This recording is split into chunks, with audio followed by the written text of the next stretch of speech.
What's up, guys? Thanks for tuning in. In this video, I will discuss 3 trades that I took on April 10. The first one, unfortunately, went against me, but the second and third trades were profitable. Let's begin this video by analyzing the first trade.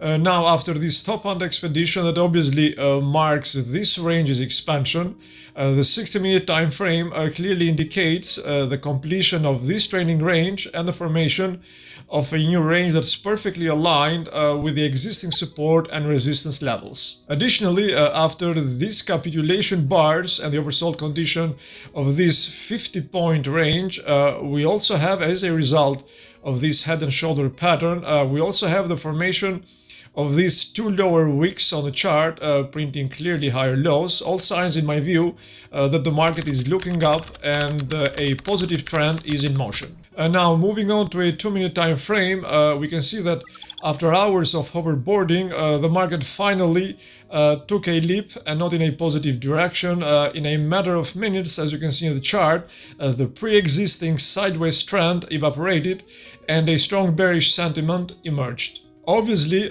this sudden shift displays a clear lack of market equilibrium, as an unequal balance between buyers and sellers is likely to be blamed for this emerging bearish momentum, which intensifies after a brief period here of retracement that clearly led to another nose-diving move. We then see the market go through a redistribution phase before breaking to fresh lows and dipping below the 4100 level. Now, after the market breaks support down here, it puts in a temporary bottom, which gets retested successfully. As shown in the chart, the market then starts moving upwards, indicating a reversal movement and setting an upward trend. As I mentioned before, guys, in my videos, when prices are overextended, as is the case with this 30-point dump here, wait for the market to show that buying or selling pressure has dried up before making a move. And this reversal, and more importantly, this break in market structure up here, validates this point. So as the market starts to print equal highs, my intention is drawn to this particular trading area, especially after this pullback and the market's attempt to balance this imbalance zone. So basically, this is where I decided to pull the trigger long. Obviously, and as I mentioned at the beginning of this video, this trade went against me. That said, however, I want to emphasize that the trade was not unsuccessful due to me being on the wrong side of the trend. In other words, the bias was right. Rather, my mistake was misjudging the entry point. Specifically, it should have been at the 4103 imbalance zone instead of the 4107 inefficiency area.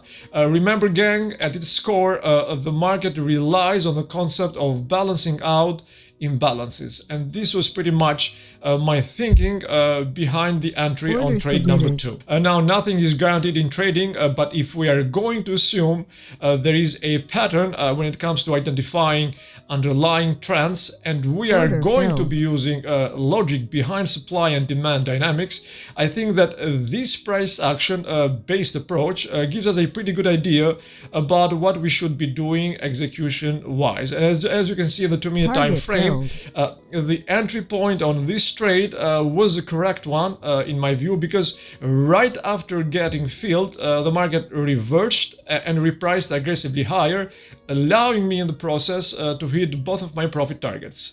Okay, with this trade out of the way, let's move on to the next one. Again, using the 2-minute time frame, we can see the market's upward tendencies continue to reveal themselves through a pattern of higher lows. Obviously, the higher low or lower high approach is not bulletproof by any means as a trading strategy, but the printing of each higher low here in the context of an oversold trading range is, I think, a visual confirmation that things are looking up and the market is gaining momentum. In other words, the trend appears to be consistent and reliable enough to make a long scalp with a high probability of success. Now, the reason I chose the mid 4108 level as my entry point was based on two reasons. Firstly, this level provided good support, and secondly, the price printing the tape above the 4113 level marked not only the range's structural high, but also the partial balancing of this large imbalance area. When considering the price action in this particular trading range, my thinking was that if the price reached new structural highs, such a move could accelerate the market's tendency towards achieving the full balancing this time of this large imbalance area. So based on this reasoning, I decided to enter long. Although I missed my second target by about 2 points, I was able to still close the trade with a profit. Guys, in my opinion, a crucial aspect of successful trading is being able to recognize the different stages of Wyckoff's market cycle and adjust your trading strategy accordingly. And I do understand that some of you may be finding it challenging to grasp these concepts, incorporate them into your trading strategies and make a profit. However, I encourage you, please do not give up hope. At the same time, though, I'm not gonna sugarcoat things up. The fact is, trading is a tough and challenging game, and even the most experienced traders struggle with it from time to time. But instead of dwelling on your losses, focus on each new day as a clean slate.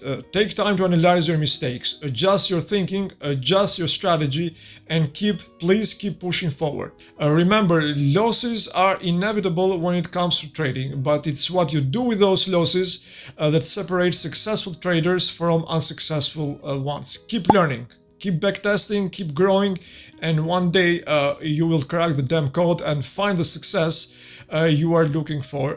Believe me, I've been there, done that, so I know exactly what I'm talking about here. Alright gang, that should do it for today. Thanks again for watching, and I hope to see you in the next one.